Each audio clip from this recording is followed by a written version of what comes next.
Alright, just like any project, you gotta take the battery out. You don't want to end up shocking yourself when you're taking all this stuff apart. So that's exactly what I did. Let's dig down into it. First off, we're gonna have to take off, well, let's start with the serpentine belt. We're gonna have to take this off, take the alternator off, take the AC off. I think the power steering has to come off. Not 100% sure. But there's a bracket here that keeps all this together. We gotta get that off so that we can get to this intake and get down in there and start getting it done. So I'm gonna get that started. I'm gonna pull the air filter off, start with the serpentine belt, go from there. A lot of these bolts are 9/16 or 1/2 inch. I believe a lot of the front bolts here are 9/16, and I think these are all 1/2 inch. They're pretty much all the same. It's not too difficult. We won't have to touch the fan or the water pump at all, so that's great. These old Dodges, they're easy to work on, and I love them. That's why I have so many of them. Let's get into it. Let's just dive into it and let's tackle it. Now, if you're working on anything that requires you to take anything apart, which is almost anything on a vehicle, I definitely recommend you getting one of these magnetic trays or bolts. You put your bolts in here, your magnets. This is an old one, but you put your bolts in here and you can turn it upside down and you won't lose your bolts. Keeps you organized. Good for anything. You always want to investigate your belt condition. See how it looks. This one don't look too bad. It does have a little cracks in it, but I'm gonna call that good enough to run for now. Maybe someday replace it, but it'll work. Yeah, it don't look too bad. It's not really weather cracked too bad, so I'm gonna call that good. I'm not gonna replace it at the moment. It does have some cracks you see there, so sometime soon I'll replace it. Not at the moment. It's not a huge deal. It's not gonna break on me, but it definitely is showing some age here. Alright, so the alternator, these are 9/16 bolts through the alternator. There's 2 of them, and you also have to have a wrench to get on the back of here because there's a nut on the back of here, just like so. So there's a bolt with your ratchet. You have to have a wrench for that. That's also 9/16, unless you have someone that swapped it over to a bigger bolt, which I've had that before on a different truck. But this one here, it hasn't been touched, so they're still 9/16. So then you got to deal with this. But I'm gonna take the AC off first, get that out of the way so I can get the alternator off. So these are 1/2 inch. There's 4 of these. I'm gonna go ahead and get those done. Get it out of the way.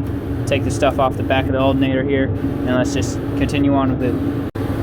All right, AC's off. Those were 4 1/2 inch bolts. Then there was one here, 9/16. I just moved that out of the way. You don't have to disconnect any of the lines, so your AC should still be good. Next is the alternator. Got to take all the back stuff off of this. I already got the 2 bolts done. Those are 9/16, and I want to say these back are 10, and I can't remember what the little part is, but I'll let you know when I get it done, and go from there. Alright, so turns out there is 3 10mm bolts, those 3 there, and these are 7mm. I knew those were kind of weird, but I didn't remember what size they were. So 10mm, 7mm, that's what you need. And that alternator is out completely. Idler pulley has to come off. That's 9/16, along with literally every single bolt holding on this accessory bracket. Those are all 9/16, and they're pretty easy to get to. Like I said before, you won't have to take the water pump off. That is right there, but you'll have to take off the bolts above and around it. So you definitely have to go around it, but you don't have to take it off, which is cool with these old Dodges. I love them. So I'm going to continue with it. So now's the time where you put this drain pan underneath your truck here. You got to position it right there underneath that thing there, because see, you take this bolt out and that goes down to your water pump, and you're definitely going to be leaking out some antifreeze. So you want to position that drain pan So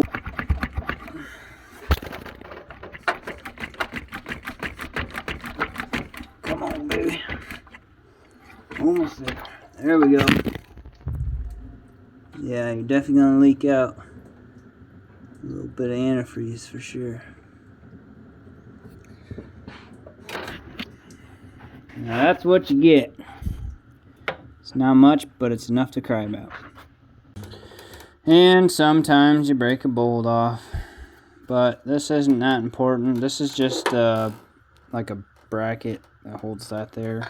I wouldn't think that's super important, but I mean, I broke this off a couple times in the past, but not a big deal. It's just, I never sprayed them with penetrating oil, so you'll have that. And that thing was pretty rusty, so not gonna kill my day, just gonna keep going. Alright, so that's what the accessory bracket looks like. I kept a lot of the bolts in there so that I know where they go, but that's what you should be looking at, minus a broken bolt if you're at my stage here. This is for the dipstick tube. That's a 1/2 inch bolt there. Everything else is 9/16. So yeah. Oh, look at that. I got a little rat's nest in my truck. Really, I'm not actually too happy about that, but it is what it is. I'll clean it out. So now we're going to get the butterfly valve out. That looks like 1/2 inch here. Get all this stuff out of the way. I don't know if that's really what it's called, but that's what I'm going to call it. And get this out of the way. Then we're going to tackle the fuel rail. That's torque bits. And then over here looks like 1/2 inch and 1/2 inch possibly. So let's tackle that. Yeah, I got this off. You could take your idle air control valve off, your I don't know what this is really called, but it's essentially like a mass airflow sensor on a Chevy, and then whatever this is called. So you take all those off. That's for the idle air sensor, that's for the front sensor, and that's for the side sensor. Not really sure what they're called, I'm just guessing. And then my gasket here, it like fell apart when I took it out, so this gasket here, try not to get stuff down in the intake, but if you do, you're taking it off anyways. That gasket there's junk, so that's gonna get thrown in the garbage. I might make another one with, like, say a cardboard box or something, I don't know, we'll see. Beer break. I can do that, right? I'm not getting paid for this. Good shit. So these are what looks like to be a T40. So T40 on the fuel rails. There are 2 of them on this side, and this side here looks like a 1/2 inch and might be smaller. So get those off and go at it. Alright, so got the intake out. You definitely want to clean up the surfaces here. You don't want any dirt and debris going down into your lifters or your oil. I got a little bit of dirt down there, as you can see. I'm going to try cleaning that up as best as I can without trying to get any more dirt down there. I'm going to put a couple rags down there, take the intake gaskets off, clean that up, clean the surfaces up real good, get my intake, put the new plenum gasket on and the plenum plate that's aluminum to match the intake, and clean this all up, put it back together, and we'll see how it goes. So I took the intake apart. This is the plenum gasket, and it is definitely getting oil in there. This is the side that would go like this, right? And then that's the gasket, and this gasket is completely flat, and I would assume it's warped there. Looks like it, at least. And it doesn't look like this gasket is really, there's much of it left, so fixing it when I can. Looks like there's definitely still oil in the cylinders there, in the, I don't know, intake. I'm not gonna clean this up too much. I might throw some degreaser in there, kind of clean it up a little bit, but the gas should fix it, I would assume. I don't know.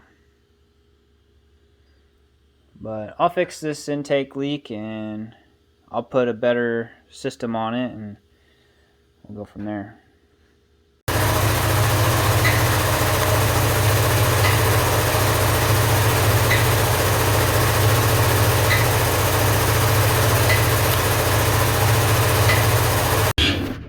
Alright, so I'm putting some blue Loctite on this bolt here, and I got the new intake in, not new, but with the new plenum gasket and aluminum plenum plate, and all these bolts are Loctited. I'm just tightening them down now and I'm going from there. Alright, so got the intake back on, just kind of tidying up stuff. Got the heater core hose hooked up. Got a new thermostat in there, you can see it right there. Got new bolts, just need to be put on still, and just kind of putting stuff on there. I got a new gasket for this, so that won't be too big a deal. So put that back on and kind of button it up. Accessory bracket is officially on. I got the radiator hose back on. Throttle cable's back on.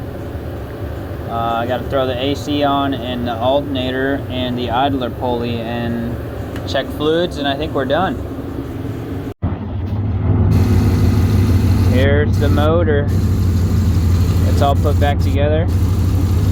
Intake is all put on and good to go. The thermostat was giving me problems, so I had to take it all off again, and well, the accessory bracket off again and do that, but it's all fixed and good now. So